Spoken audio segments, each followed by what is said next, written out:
आज श्री वृषभान लली एक और रंग तुम पर डालने वाली।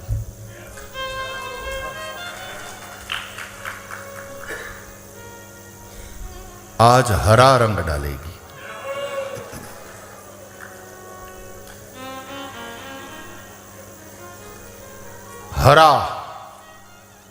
हरा ही हरा रंग डालेगी। राधा जी का एक नाम है हरा। हरि हरा, तो हरि का संबोधन भी हरे होता है, तो हरा का संबोधन भी हरे होता है। हरे कृष्ण, तो इसका दूसरा अर्थ राधे कृष्ण भी हो सकता है, क्योंकि हरा का संबोधन भी हरे। राधा राधे, हरा हरे राधे, हरा राधा, हरा सीता, हरे राम। तो आज हरा रंग डालेगी।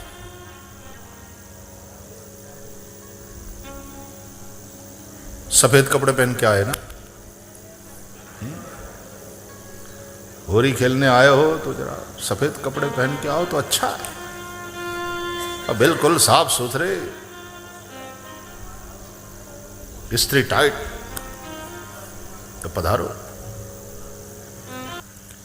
महिलाएं लाल कुमकुम का टीका लगाती। कुमकुम से हिरण्यवर्णा लक्ष्मी जी की अर्चना होती है, कोरे कुमकुम से। और लाल पुष्प से परांबा भगवती की पूजा कही गई। आज उसके ऊपर एक और रंग पड़ेगा, वो है हरा।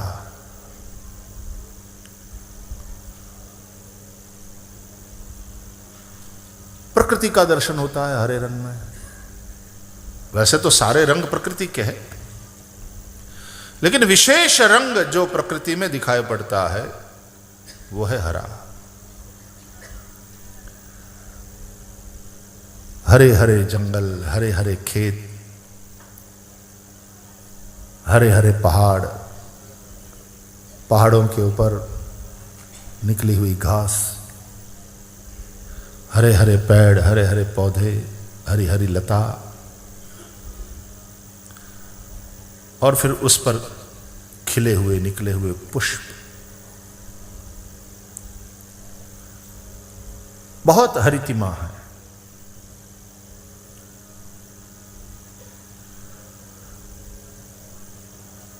लाल पीड़ो ने वादड़ी मुख्य रंग गणाए, बाकी ना बीजा बधा मेळवणी थी थाय। ड्रोइंग ना पीरियड में आवुं शीखवाडवामां आवेलुं स्कूल में। नीला, पीला और लाल, ये तीन मुख्य रंग है। बाकी सारे रंग उन तीनों की अलग अलग प्रकार से मिलावट करने से बनते हैं।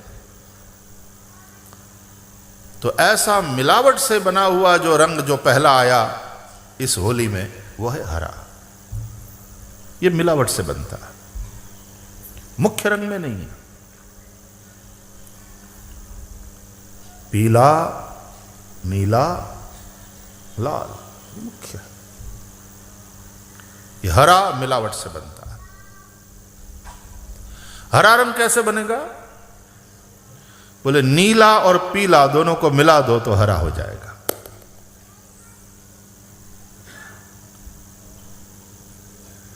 नील रंग के कृष्ण और पीले रंग की राधा जी दोनों मिल जाए तो उस अद्वैत का नाम है हरा रंग।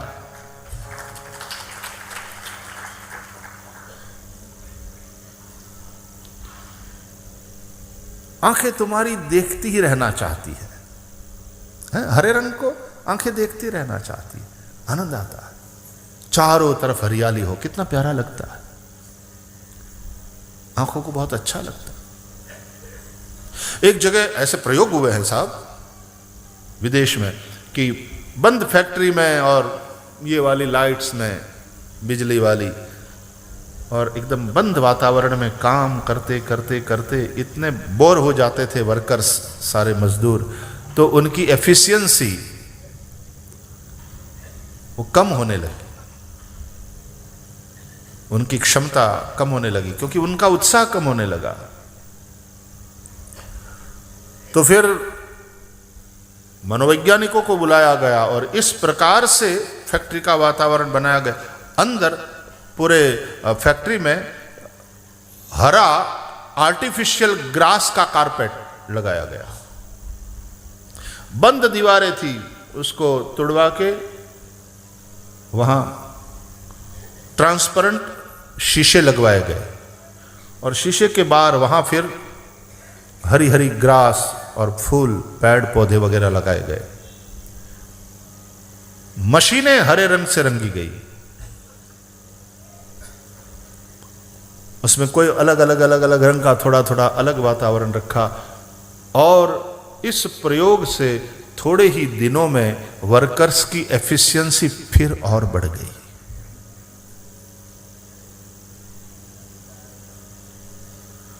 आप भी ग्रीन वेजिटेबल्स खाओ तो स्वास्थ्य के लिए कितना ज्यादा अच्छा है ना? ग्रीन वेजिटेबल्स खाओ, हरी सब्जियां। तो हरा रंग एक एफिशिएंसी बढ़ा देता है। यह प्रयोग के द्वारा सिद्ध हुआ है विदेशों में, एफिशिएंसी बढ़ गई, मन शांत हुआ हरे रंग से। तो प्रकृति की हरियाली और ये हरा रंग नीला और पीला का मिश्रण है।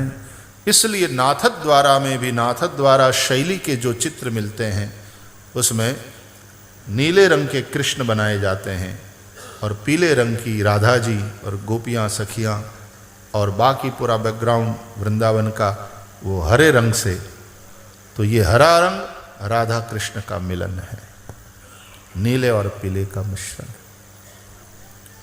तो एक अद्वैत है, वो प्रेम का अद्वैत है, और उस प्रेम का अद्वैत ऐसा है कि उसमें काल्पनिक द्वैत भी रहता है।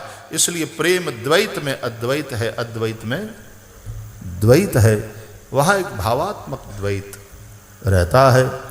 और जिस तरह से गोपियां रासलीला में कहती हैं, कृष्ण के अतिरिक्त और किसी तत्व को हम नहीं जानते। तो हरा रंग है अद्वैत का, प्रेमाद्वैत का। और वो प्रेमाद्वैत हो, जो पत्नी अपने पति के साथ एकत्व का अनुभव कर रही है, वो वियोग में भी संयोग का अनुभव करेगी। और जैसे गोपी युगल गीत गाती है भागवत में, वो वियोग में भी संयोग का अनुभव करने वाली गोपी अपनी अनुभूति को प्रकट करती है तो घर में, वो कूज रही है वेणु वहां वृंदावन में, और ये यहां बैठ करके सुन रही है। अब इतने दूर दूर कन्हैया वेणु बजा रहे होंगे, तो ये यहां अपने घर में बैठकर सुन सकती है। प्याली पी। तो प्रेम द्वैत में अद्वैत है, अद्वैत में द्वैत है, योग में वियोग है, वियोग में वो संयोग है। विह्वलता वैचित्य, ये दोनों प्रेम के लक्षण हैं। तो पहला रंग, ओरिजिनल जो रंग है, वो है सफेद, धवल, शुभ्र। इसलिए प्रायः जो समझदार लोग होते हैं वो शुभ्र वस्त्रों में होली खेलने जाते हैं, और ऐसे ही जाना चाहिए। तो रंग ठीक से उठेंगे, उभरेंगे, और सच में तुम और ज्यादा खूबसूरत दिखोगे। शुभ्र वस्त्रों में जाओ। वस्त्र कौन सा है?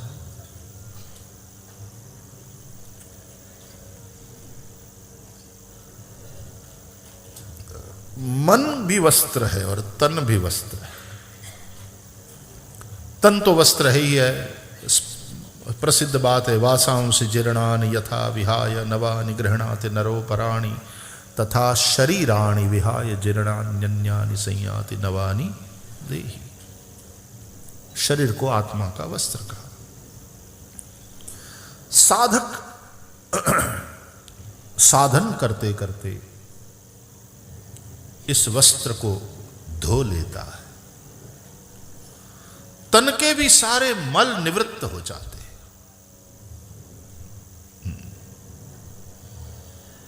शुभ्र हो जाता है वस्त्र। इसलिए भगवान का जब प्रागट्य होता है, दशम स्कंद में हम कथा सुनते हैं, तो श्री शुकदेव जी महाराज पांचों महाभूत की शुद्धि का दर्शन कराते हैं।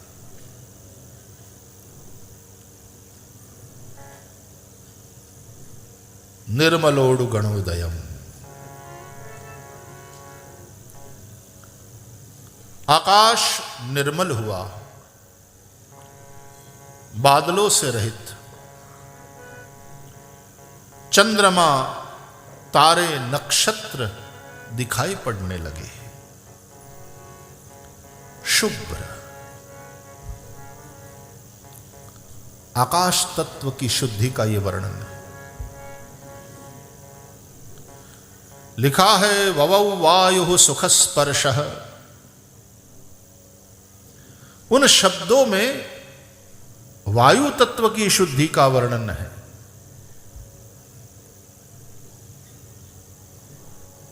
शीतल मंद, सुख स्पर्श कब हो वायु? अच्छा, आप ये तो जानते हैं कि वायु की तन्मात्रा क्या है? स्पर्श। आकाश की शब्द, ये आप सब जानते हैं, फिर से एक बार उसको रिवीजन कर लो। आकाश का गुण शब्द, वायु का स्पर्श, तेज का रूप, जल का रस, पृथ्वी का गंध। ठीक है, इसको ध्यान में रखते हुए सुनो। तो बादलों वाला आकाश, उसमें जैसे तुम अंधकार में आंखें फाड़ फाड़ करके देखो, अमावस के घोर अंधकार में, क्या देखोगे? देखने की रुचि नहीं रहेगी, क्योंकि कुछ दिखता ही नहीं है। तो बादलों से घिरा आकाश, उसमें कुछ दिखता ही नहीं, क्या देखोगे? आसमान की ओर दृष्टि क्या करोगे? हां, बादलों के गर्जन को सुन सकते हो, और फिर बादल बरस जाए तो या तो नीची मुंडी करके भिग सकते हो दास भाव से, या सिर उठाकर लेकिन आंखें बंद, क्योंकि बारिश हो रही है, और हाथ फैला करके यूं चक्कर लगा सकते हो, मुख पे मुस्कान के साथ, एकदम सख्य भाव से, और इस तरह से बादलों का आप स्वागत कर सकते हो। रिमझिम बरस रहा है,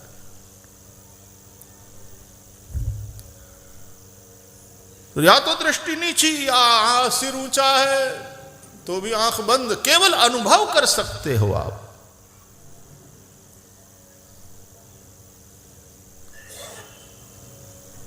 वो सुख ले सकते हो। लेकिन आसमान की ओर देखने का आनंद तो तब है जब आसमान साफ हो, चंद्रमा निकला हो, तारों से श्रृंगार किया हुआ आसमान। गुजरात से आया हूं मैं, अपना रंग लेकर आया। रंग भी है, उमंग भी है भाई। उमंग है इसलिए यहां तक पहुंचे, रंग भी लेके आए हैं अपने हिसाब से, जो भी मिले संतों महापुरुषों की कृपा से लेके आए। वो तो सदगुरु ही देता है ना रंग थमाता है। इससे रंगो बेटा, ठाकुर जी बहुत अच्छे लगेंगे और ठाकुर जी बहुत प्रसन्न होंगे। वास्तव में प्रेमी तो अपने रंग से ही रंगता है। और जो कथा है तो फिर वहाँ यहाँ से वचनों से पिचकारी मारते हैं, और कभी प्रेम से देखते हैं तो अखियों से पिचकारी मारते हैं, अलग अलग भावों की, अलग अलग रंगों की। कोई लाल रंग भर करके आया है, कोई हरा वाला, कोई पीला वाला, कोई पिंक वाला, कोई और।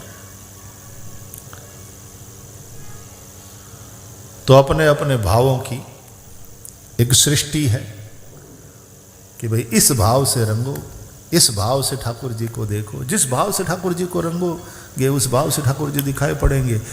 कोई को माँ बाप, कोई को बंधु, कोई को सखा, कोई को गुरु, कोई को सखा। त्वमेव माता च पिता त्वमेव बंधुश्च सखा त्वमेव विद्या द्रविणम त्वमेव सर्वम मम देव देव। जिस रंग से रंगोगे उस रंग वाले ठाकुर जी देखेंगे और फिर उस ढंग से लीला करेंगे।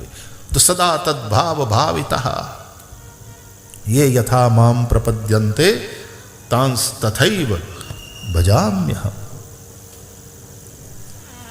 अपने अपने सदगुरु से मिले हुए भाव का रंग लेकर के आओ। इसलिए भक्ति में ये जो 5 भाव है, सख्य है, श्रृंगार है, दास्य है, शांत है, मधुर भाव है, उमंग भी हो, रंग भी हो, बिहारी जी से खेलो।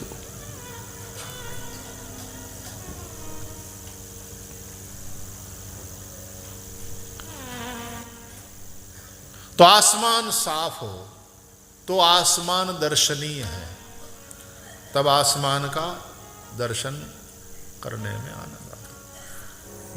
वो कंचन वर्णी है राधिका, हिरण्यवर्णाम हरिणीम सुवर्ण रजतस्रजाम।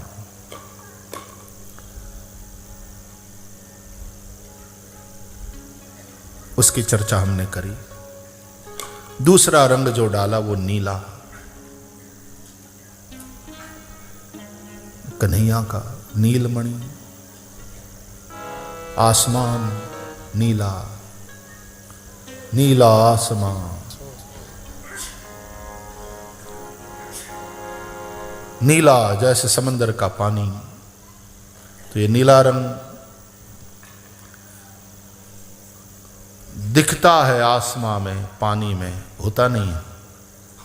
आसमां नीला, ना आसमां नीला है न पानी, लेकिन निर्मलता और असीमता का जहां समन्वय हुआ वहां एक नीलिमा प्रकट होती है।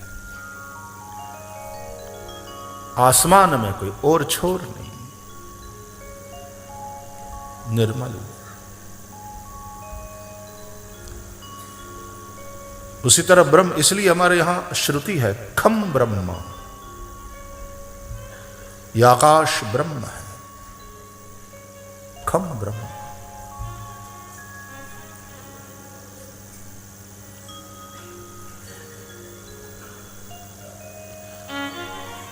खग पक्षी के लिए खे गच्छन्तीति खगाः, जो आकाश में विचरण करते हैं, उड़ते हैं, आकाश में गति करते हैं, खग।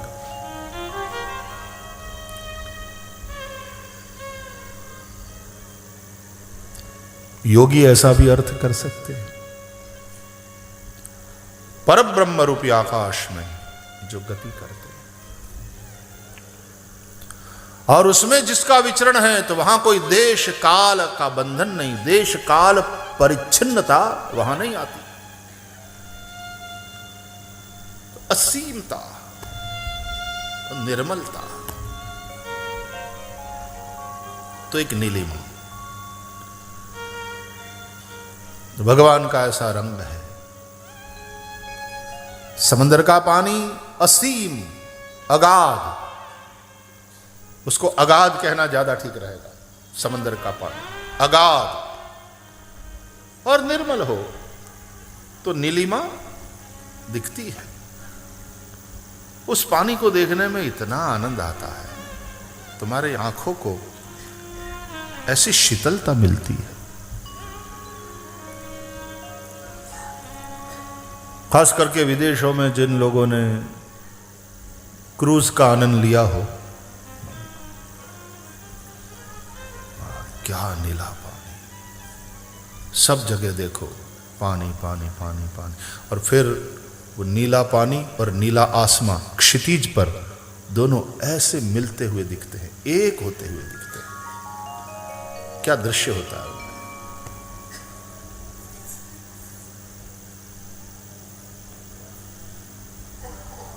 जैसे एक हो गए दोनों।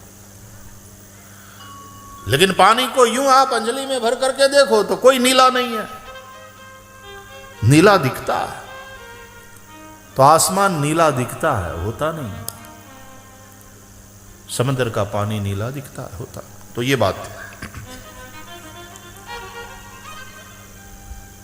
तो नीला रंग,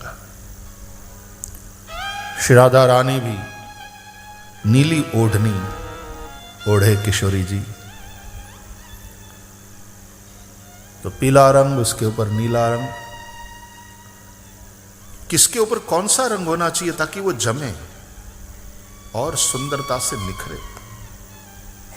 पहले नीला उसके ऊपर पीला, उतना बढ़िया सा निखरेगा नहीं। पहले पीला उसके ऊपर नीला हो, नीले के ऊपर पीला नहीं, पीले के ऊपर नीला, निखरेगा। तो दूसरा रंग जो है वो नीला। फिर भगवान का नाम भजने के लिए, भक्ति करने के लिए, प्रभु को प्रेम करने, कोई सीमा नहीं, उसमें कोई बंधन नहीं, कोई कंडीशन नहीं,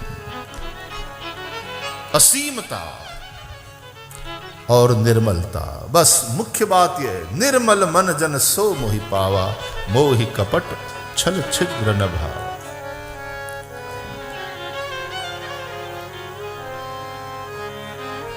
राक्षसी होगा जो निष्कपट भक्त के साथ कपट करे। वास्तव में उसका स्वयं का निष्कपट जीवन उसके आसपास के लोगों के व्यवहार को निष्कपट बना देता है। यह भक्त की महिमा है।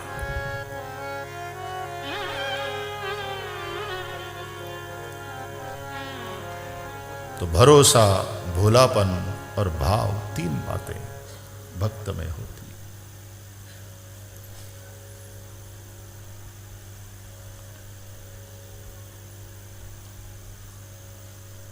असीमता और निर्मलता, दोनों का जहां पर समन्वय हो वहां नीलिमा छाती है, वो नीला रंग है। तो यहां आने वाला राधा रानी की कृपा से, श्री बिहारी जी की कृपा से इस होली में जो खेलेगा और जो रंग राधा रानी की कृपा से और जो ऊपर पड़ेगा वो पीले के ऊपर और अच्छी तरह से निखरेगा, वो है नीला रंग। सारे बंधन टूट जाएंगे। असीमता, कोई सीमा, कोई बंधन, कोई मर्यादा। इसलिए तो प्रेम में मर्यादा, ये कहते हैं ना कि वो नदी में जब बाढ़ आती है तो वो दोनों किनारों की मर्यादा को तोड़ करके बहती है। प्रेम नदी में भी जब बाढ़ आती है तो सब मर्यादाओं को छोड़कर बहती है। वैसे मर्यादा को तोड़ना ये अच्छी बात नहीं मानी जाती, लेकिन प्रेम भाव में सारी मर्यादाएं जब टूट जाती हैं, सब मर्यादाएं छूट, गोपियों की छूट गई। वेद मर्यादा, लोक मर्यादा, दोनों किनारे तोड़कर ये प्रेम की नदी बहने लगी। तो उससे गोपी को कोई बुरा नहीं कहता, उसको कोई गलत नहीं कहता, बल्कि प्रेम मंदिर की ध्वजा है। गोपी इतना ऊंचा स्थान दिया, गोपी प्रेम की ध्वजा। श्री कृष्ण प्रेम के चलते ये सब मर्यादाएं जब छूट जाती हैं, ये टूट जाती हैं। प्रेम नगर की बात ही अलग है, इसलिए सब यहां नहीं आ सकते। कहा ना राधा रानी जिसको वीजा दे उन्हीं की एंट्री हो सकती है। फिर से, ये इश्क नहीं आसान, बस इतना समझ लीजिए, एक आग का दरिया है और डूब के जाना है। आग के दरिया में गोता लगाना। इसलिए कहते ये कोई खाला का घर नहीं है। जो अपने हाथों अपना सिर काटे भुई धरे और तापर मेले पांव, तापर रखे पांव, वो फिर पिया के गांव चले हमारे साथ साथ। ये तो प्रेम पंथ है। तो यहां कोई सीमा नहीं, यहां सारे बंधन टूट जाते।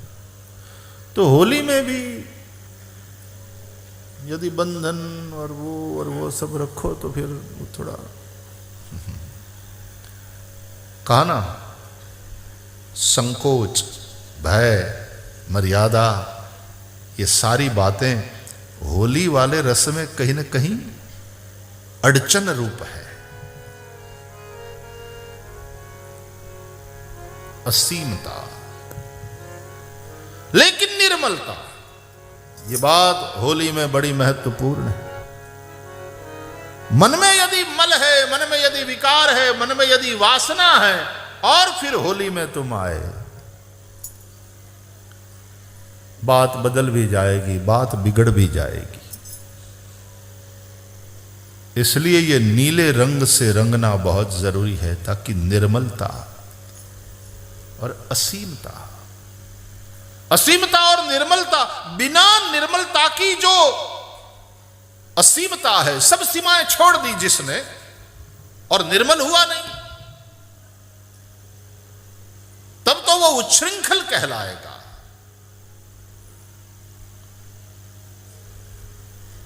वो पतन की ओर जाएगा। इसलिए असीमता और निर्मलता दोनों का समन्वय, वहां नीलिमा, ये नीला रंग है।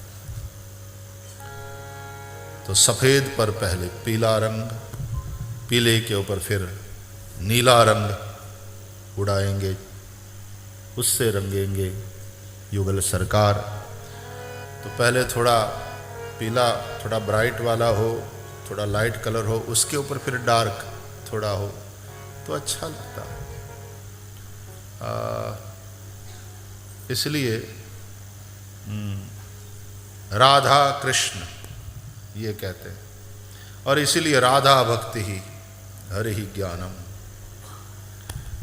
ताभ्याम याच समन्विता, ताम श्री भागवतीम गाथाम वंदे युगल रूपिणी। तो राधा जी वाला रंग पहले पीला वाला, फिर उस पर नीला चढ़े।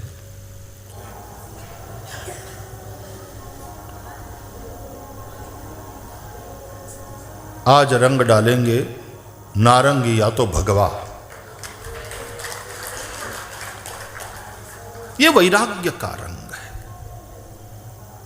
ये अग्नि का रंग है। हम चर्चा कर रहे थे कि जिस प्रकार अग्नि सब कुछ जलाकर राख करती है, हमारे सन्यासी महात्मा भगवे रंग के वस्त्र धारण करते हैं, ये अग्नि का रंग है। उन्होंने ज्ञान की अग्नि में अपने शरीर को जलाकर राख कर दिया है। सन्यासी का शरीर एक अर्थ में देखा जाए वो मृत शरीर है। उसने जलाकर राख किया है अपने शरीर को। उसके काशाय वस्त्र उस ज्ञान की अग्नि में दग्ध है। ये इसका सूचन है, इसका प्रतीक है। ज्ञानाग्नि दग्ध कर्माणम तमाहु पंडितम बुधाः। वैसे भी श्रीमद् भागवत के अंत में एकादश स्कंद ज्ञान चर्चा, फिर वैराग्य की बात एकादश स्कंद में, और फिर मुक्ति। मुक्ति अनेक प्रकार से हो सकती है। ज्ञानियों की दृष्टि में मुक्ति अलग है,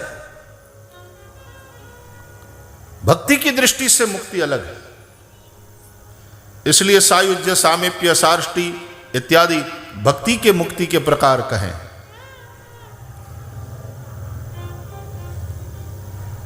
लेकिन मुक्त हो जाते हैं आप। और ज्ञानी की बात करें तो ज्ञानी तो मुक्त होता है। वहां बात वहां तक रहती है। लेकिन भक्त केवल मुक्त नहीं होता, भक्त के साथ भगवान बंध जाते हैं। अहम भक्त पराधीन, वो केवल संसार से मुक्त नहीं होता, वो बिहारी जी से बंध भी जाता है। मम प्रभो प्रभोरहम मम प्रभु, ये भाव होता है। तो नारंगी रंग, भगवा रंग वैराग्य का प्रतीक है। आज इतना ही, बाकी तो रंगों की ही चर्चा चली है इस कथा में, और राग और रंग का आनंद लेते हुए, यात्रा करते हुए हम यहाँ तक पहुँचे हैं।